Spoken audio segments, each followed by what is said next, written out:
My sister screamed, "You're nothing but a nuisance." My mother added, "This family would finally have peace without you." I walked away, and days later I woke up to 21 missed calls.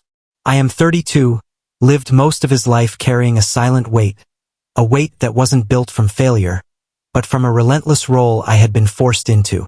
For as long as I can remember, I had been the family's quiet shadow, the background character in a script my parents and sister loved to perform.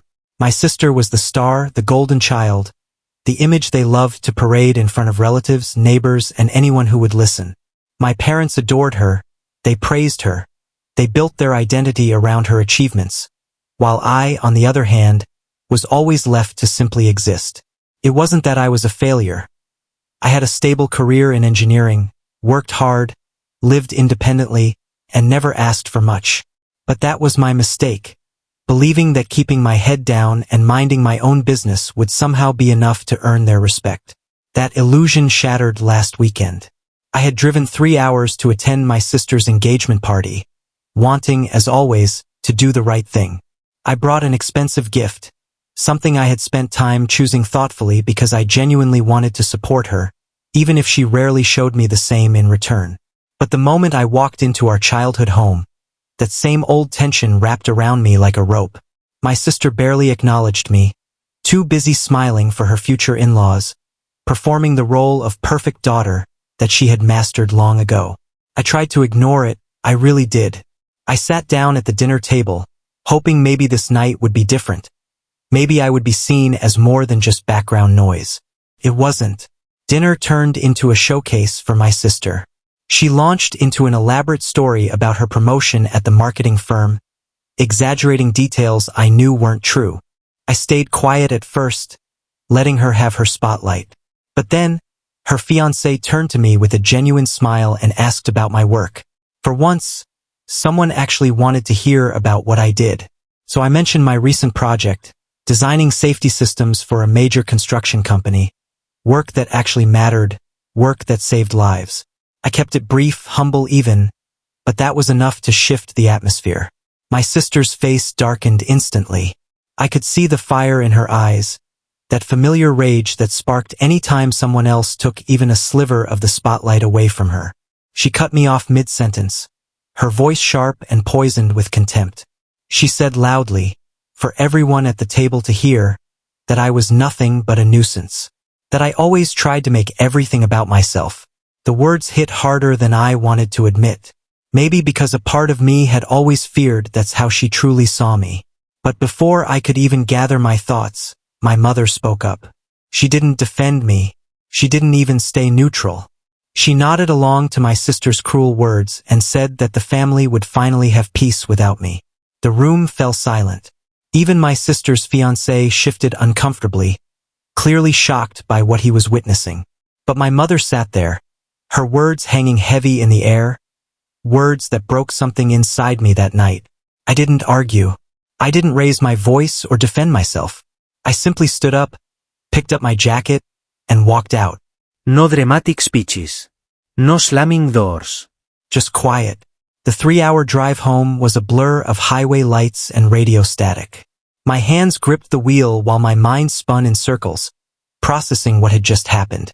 Not just the words themselves, but the brutal realization that after 32 years of trying to maintain some thread of connection to them, this was how they truly saw me, a burden, a nuisance, someone expendable. For the first time in my life, I believed them. The week that followed was unlike any other. Instead of falling into the familiar trap of trying to apologize or reconnect, I felt an unexpected clarity. I blocked their numbers. I deleted them from social media. I finally let myself accept that I didn't owe them my constant presence or my constant fixing of their problems. My lease was ending in 2 months anyway, and my company had been asking if I'd consider relocating to Seattle. For the first time, that felt like more than just a career move. It felt like a chance to escape. But I wasn't finished. They wanted peace without me? Fine. I would give them exactly what they asked for. But before I stepped out of their lives forever, they needed to understand what they were losing. For years, I had been their silent backbone. I was the one who managed my parents' online banking, fixed their phones, ran security updates on their devices, and even built and maintained my sister's website for her side business. I had access to things they had long forgotten I controlled. And my sister's perfect image? It was built on lies. Lies I had helped keep buried. So I stopped covering for her. I changed the passwords to accounts I managed. I removed myself from their emergency contacts. I stopped paying for shared services that quietly ran through my accounts. And then I began gathering evidence of everything I had protected them from over the years. My sister's inflated resume claims, the gaping holes in her taxes, the truth about her failing side business that she loved to brag about. I didn't plan to destroy her. I just stopped protecting her. And when you pull the safety net away, the truth has a way of crashing down all on its own. By Wednesday, the cracks began to show. My father called first, confused about why the family phone bill had been disconnected. He left a voicemail, his tone more puzzled than angry, asking me to call back. Then my sister called. Her voice, suddenly sweet, apologetic, the opposite of the venom she'd spat just days before. She said she had been stressed about the wedding, that she didn't mean what she said. She begged for help with her website, which had conveniently crashed. I deleted both messages without a second thought. By Thursday, my mother left a message, her voice tight with frustration. She demanded I fix whatever I had done and stop being childish. She said family fights were normal, that I was overreacting. The irony made me laugh out loud. Suddenly, when they needed me, I was family again. Friday brought my sister to my doorstep. I watched from my apartment window as she knocked, called me repeatedly, then yelled that she knew I was inside. I didn't open the door. I didn't answer the phone. I let her stand there in the cold until she finally left, screaming that I was being ridiculous. Saturday, my father came. He didn't knock or call out. He just sat in his car for 2 hours, looking defeated. Against my better judgment, I went down to speak to him. His face looked older, tired in a way that went beyond age. He tried to apologize, but it wasn't for what was said, only for how it was said. He spoke about family stress, about dynamics, about my mother and sister being under pressure. But eventually, he got to the real reason he was there. My sister's business was unraveling. The website crash exposed flaws that clients were now questioning. The tax irregularities I had quietly covered were drawing the attention of the IRS. He asked me directly if I had caused it. I told him the truth. I hadn't created any problems. I had just stopped solving them.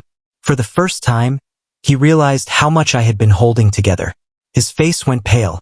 That night, my sister's fiancé called. His tone was calm, professional. He had discovered the extent of her lies, the fake success, the financial mess. He was ending the engagement. He thanked me, actually thanked me, for letting the truth surface before he tied his life to hers. By Sunday morning, I woke up to 21 missed calls. The messages were desperate. My sister begging, my mother crying, my father offering money. The wedding was off.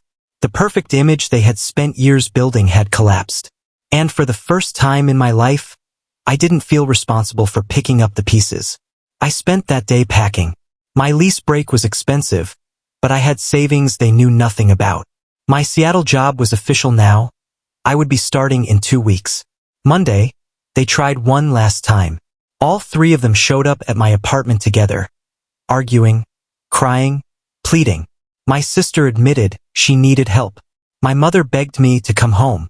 My father offered to pay, but none of them understood. This wasn't about money. This was about 32 years of being treated as disposable until I became useful. I wrote them a letter that night. I told them I loved them, but I couldn't keep being their everyday problem and emergency solution at the same time. I hadn't sabotaged anything. I had just stopped enabling. I hoped they found a way to fix their lives, but I wouldn't be the one to do it for them. At 2 in the morning, I left that letter on my mother's windshield. Then I finished packing. On Wednesday morning, I turned off my phone and boarded my flight to Seattle. As the plane lifted off, I felt something I hadn't felt in years. Genuine excitement for the future. 3 weeks later, I turned my phone back on. There were over 100 messages waiting. I deleted them all without reading. Whatever they had to say belonged to a life I had walked away from. A life where I was always a nuisance. But in my new life, I wasn't a nuisance. I was valued. I was respected. And I finally understood that walking away wasn't about losing family. It was about finally finding myself. If you liked this story, don't forget to give it a thumbs up and share it with friends. And if you haven't already, hit that subscribe button and ring the notification bell so you never miss another upload.